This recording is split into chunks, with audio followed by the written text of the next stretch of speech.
Let's go over 21 in online Playful math. The objective of the game for everyone, including the dealer, is to draw a hand with a value as close to 21 as possible without going over. Rather than competing against each other, students compete with the dealer. The student beats the dealer if they draw a hand value that is closer to 21 than that of the dealer's, or if the dealer's hand value exceeds 21. Players find the value of their hands by determining the sum of their cards. All cards are worth face value except for a special card, which is worth 1 or 11, depending on what suits the student best. As the instructor, you will always be the dealer. Begin by dealing each student 2 cards. In this case, I will deal in students 1 and 2. Then deal yourself 2 cards, 1 face up, 1 face down. Now let's take a look at student 1 and student 2's cards. Student 1 has an 8 and a 5, meaning their current sum is 13. Let's say they want another card. With the 10, now their current sum is 23, which exceeds 21, and hence they would lose this round.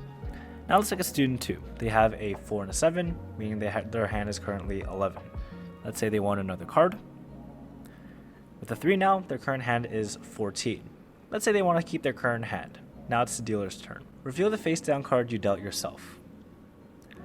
If your total is 16 or under, you must take another card.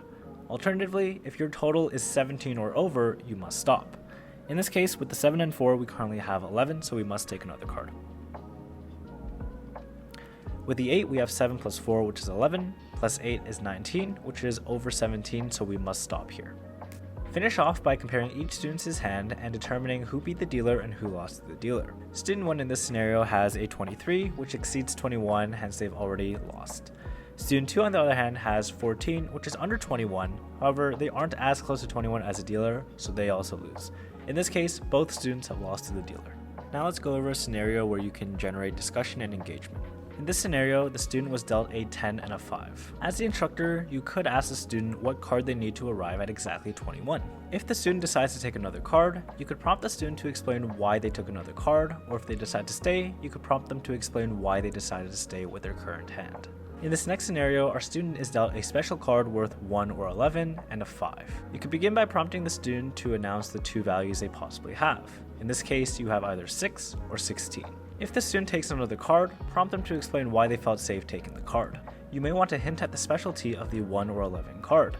Even if they were to exceed 21 with 11, they can always use a card as a 1 instead to have another opportunity to either take more cards or keep their current hand.